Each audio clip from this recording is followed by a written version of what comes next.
can't be involved in the squad after that. He may well have played his last game for Liverpool.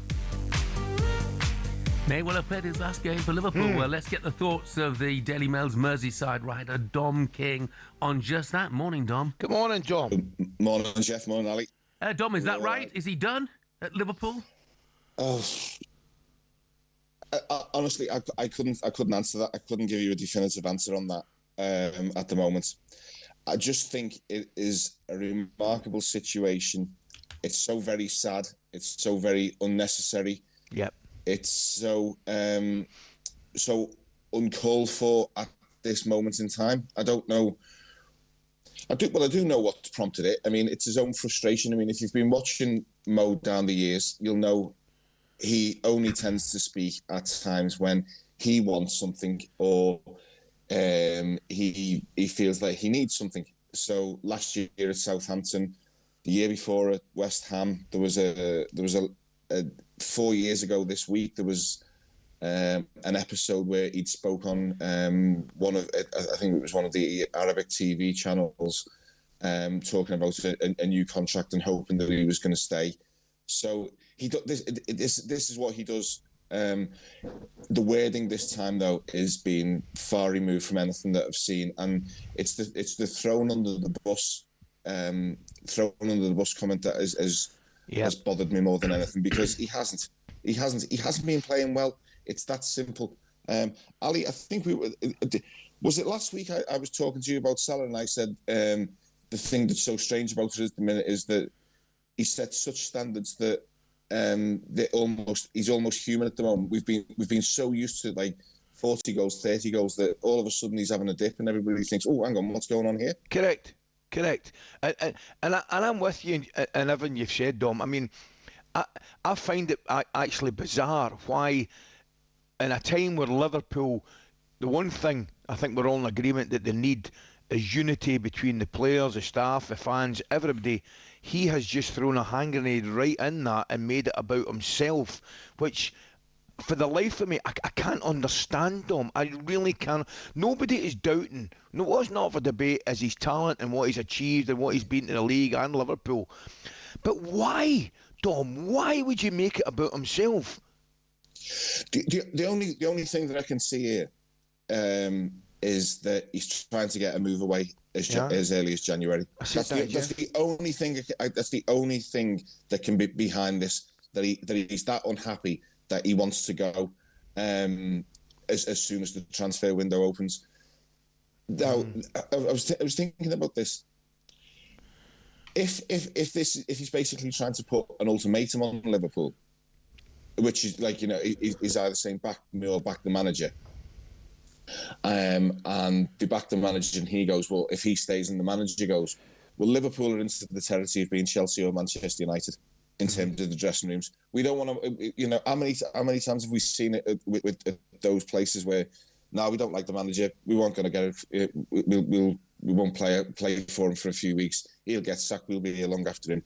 That doesn't work. That doesn't happen at Liverpool. I've never seen a Liverpool player call it on like this and stay. I just don't think there's unless he sees sense and people have got round him and said to him, "This is ridiculous what you've said. Nobody's doubting you. You just aren't in the team for playing well," and he takes that on board. Yeah. Then it gets sorted out. But if he starts setting in his mind that it has to change, then they've got the only thing that they can possibly do is get the best fee for him. Yeah. Mm-hmm. I mean, it's not a surprise in some respects. This, you know, his form the statement is obviously, but his form this season. You saw at the end of last season, actually. I mean, 4 in his last 14 last season. But when he says things like, and there are so many bits, Dom, we could pick out of this. When he says, I had a good relationship with the manager, suddenly we don't have any relationship. You know, if you are Arne Slot in that situation, you want him as far away from that dressing room as possible, don't you?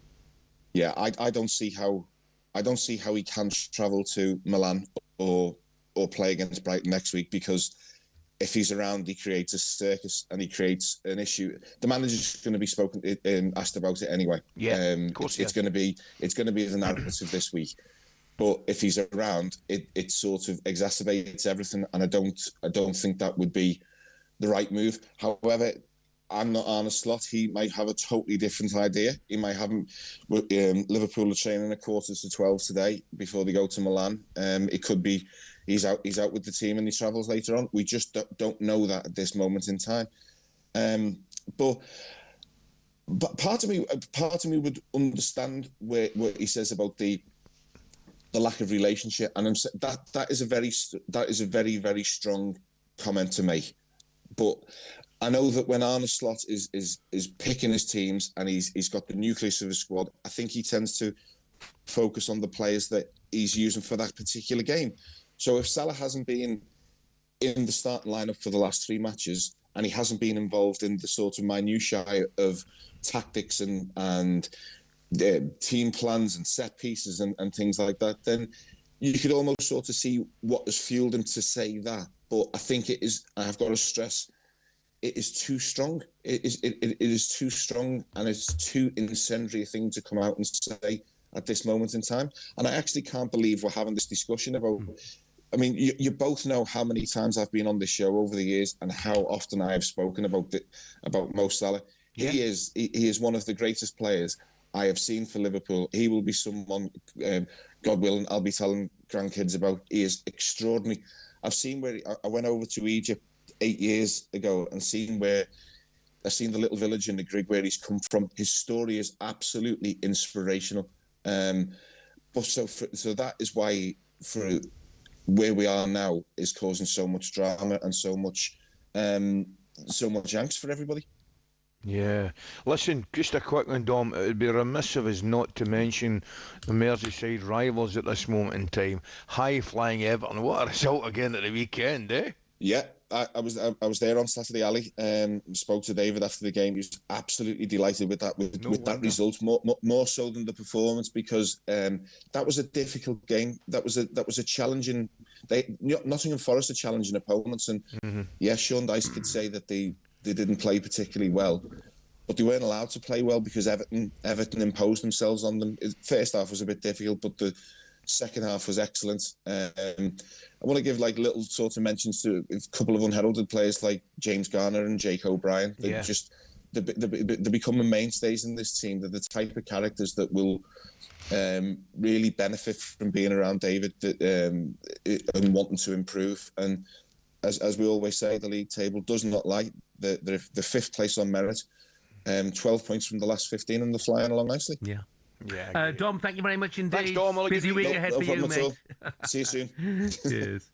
Liverpool fans, let's hear from you. 03717223344. We'll be getting the thoughts of the legendary Liverpool skipper Graham Souness just after 9. Jed has texted, said, "Morning, lads. How do you think the likes of Chiesa, young Rio, Ekateke, Joe Gomez, etc. feel when they're sitting on the bench and Salah's been getting a start ahead of them? They've said nothing. I don't know about throwing him under a bus. They should just lash him in an Uber to John Lennon Airport." No question about which side Jed is on.